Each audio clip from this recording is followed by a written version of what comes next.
Thank you very much, and it's been a pleasure to be here today. Welcome your excellencies and distinguished guests. Thank you for the opportunity to speak with all of you today on the topic of growing opportunity but also challenge for a company like us in the mining industry and the global economy as a whole. That is the topic of energy. How does a world with over 2.5 billion aspiring people in the world demanding to improve their standard of living today balance the impact of this development with the already strained environment, energy supply, and global infrastructure? One of the prior sessions I found very interesting about interstellar travel and civilizations outside our own, and I think we would have been described as a type 0 civilization in that speech, and that just reminded us that yes, we cannot harvest the galaxies, we cannot harvest the universe, we're just working on harvesting the sun. So we have our limits and we have to work at this stage with those limits.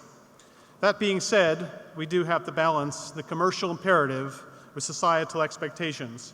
And we need to ask ourselves, how will governments deliver and develop effective energy policy settings that may not all the time be politically attractive?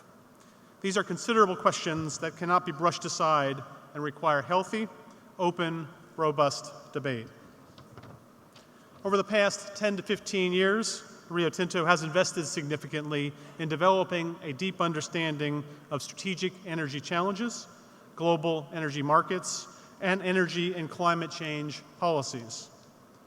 We don't pretend to have all the answers, but I believe we can offer a unique perspective on the energy debate, both as a supplier and a user of energy, as an innovator to improve energy efficiency, and as a producer of energy-efficient products.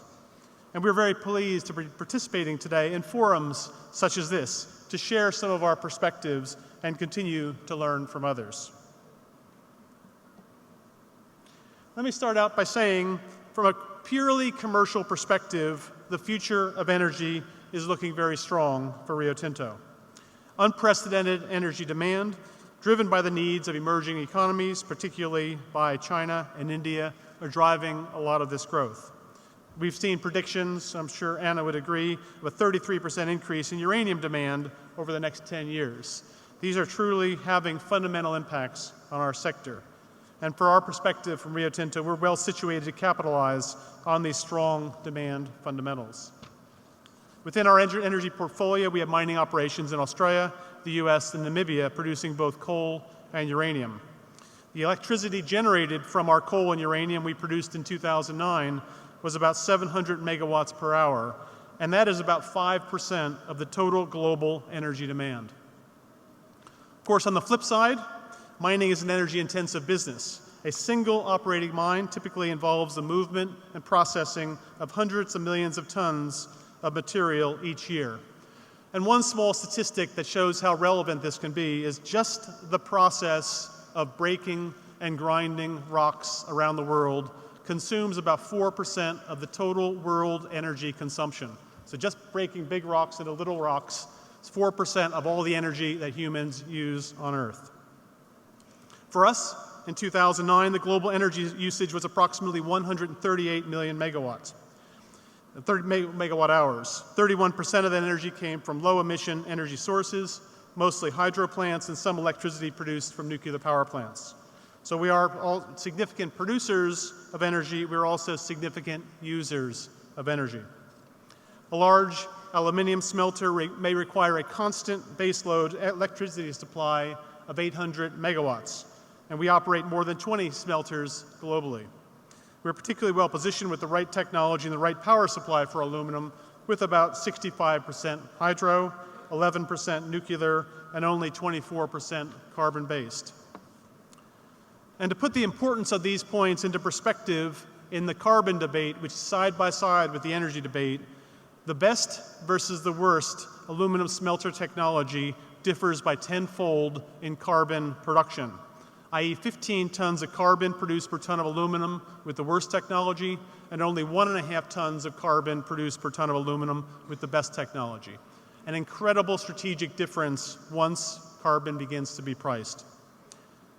So we have to take our responsibility to ensure we reduce our environmental footprint very seriously, with some of our facilities having reduced their greenhouse gas load by between 26 and 54% over the past 10 years. These types of energy efficiencies have been driven by innovative new technologies, and we do believe, like this conference, innovation has a crucial role to play in addressing some of the energy challenges that I've mentioned. In the past decade, we've spent about $100 million on low-emission coal technologies, such as the Carbon Reduction Committee for CO2, through to investment in the United States in clean hydrogen energy.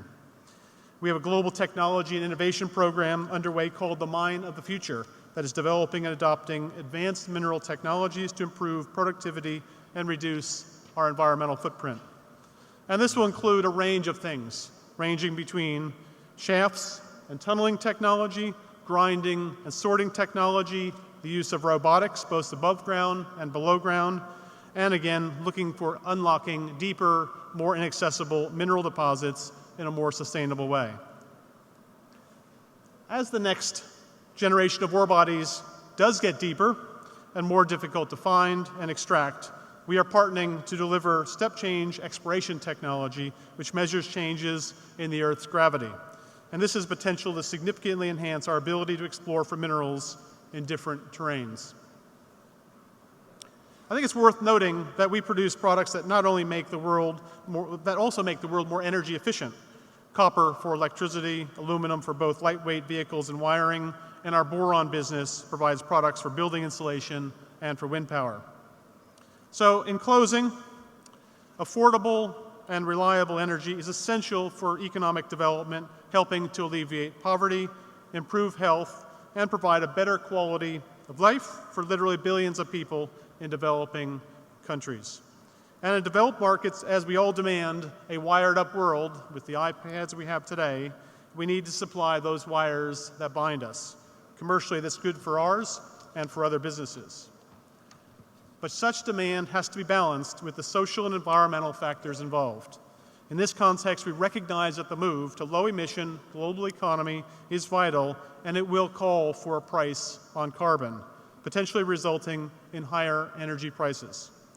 However, the transition must occur in a way that global energy security and economic growth are not reversed in the process. This balance will not be easily achieved and will require flexible and pragmatic decision-making by both governments and industry and consumers.